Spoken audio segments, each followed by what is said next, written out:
But we begin now with our top story. Ukrainian and Russian officials have agreed to meet on Monday at the Belarus border without any preconditions. The news comes 4 days after Russian troops began an unprovoked invasion and attack on Ukraine. The U.S. ambassador to the United Nations is responding to the upcoming meeting. But the U.S. does support this move, this diplomatic effort. We have always indicated that we wanted to find a diplomatic solution, and Russia chose confrontation. So again, this diplomatic effort is one more effort to bring the Russians to the negotiating table. Meanwhile, Americans are showing their support for Ukraine. Rallies were held across the country on Saturday, from San Francisco to Austin, Texas, to a student-led protest in Cambridge, Massachusetts. And the U.S. is sending nearly $54 million in humanitarian aid to Ukraine. Secretary of State Antony Blinken says that the additional assistance will help provide food, drinking water, shelter, emergency health care, winterization, and protection. The funding will also help connect family members who have been separated during the conflict.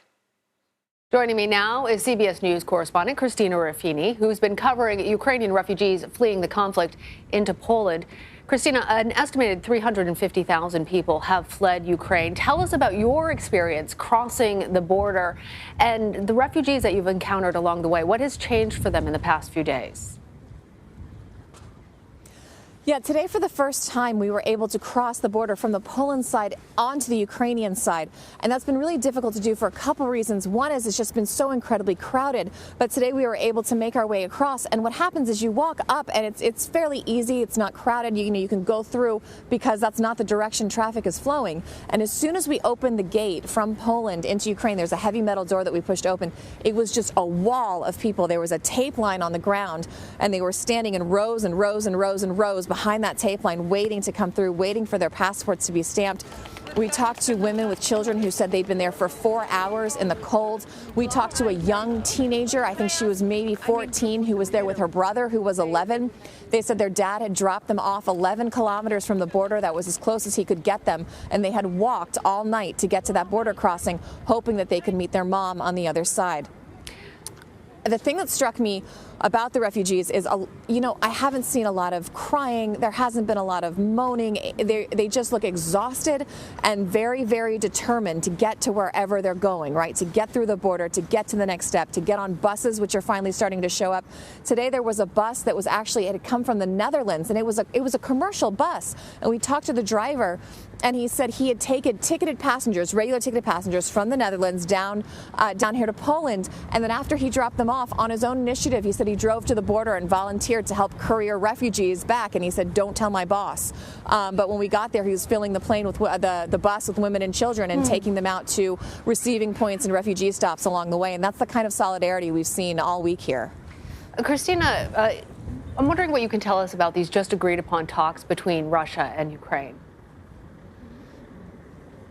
I mean, it's early. They've agreed to meet at a minister's level, at a lower level, on the Belarusian border.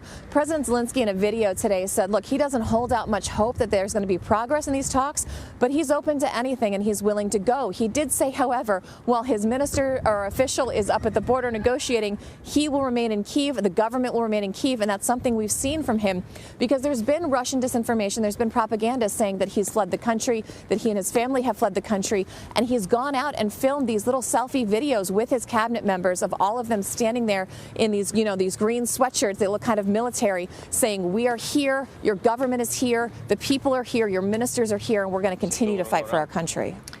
I'm wondering also, Christina, if you can tell us anything more about Ukraine's second largest city, Kharkiv. Ukrainians say that they've repelled an attack. What do we know about that?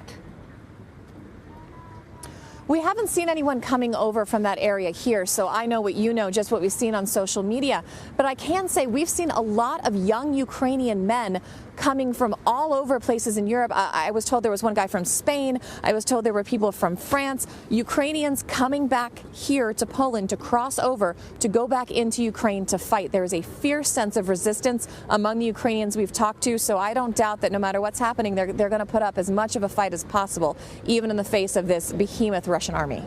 And also happening, President Putin has put Russia's nuclear forces on high alert. Christina, have you heard any sort of reaction to that where you are? I haven't. People are really focused on what's right in front of them. You know, they're concerned, and the concern here in Poland and elsewhere throughout Europe is something like that, right? Is some sort of spillover of this conflict to other places, of this policy. They're worried about everything here. A German woman who was working with us was very concerned about nuclear war, but people are more focused about what they can do about what's in front of them, right? About where they're going, how they're getting out of the cold, where they're getting the next meal, and where their shelter is coming from. So for the moment, I think that's what people here are thinking about most. Okay. Well, Christina, thank you for checking in with us. Stay safe.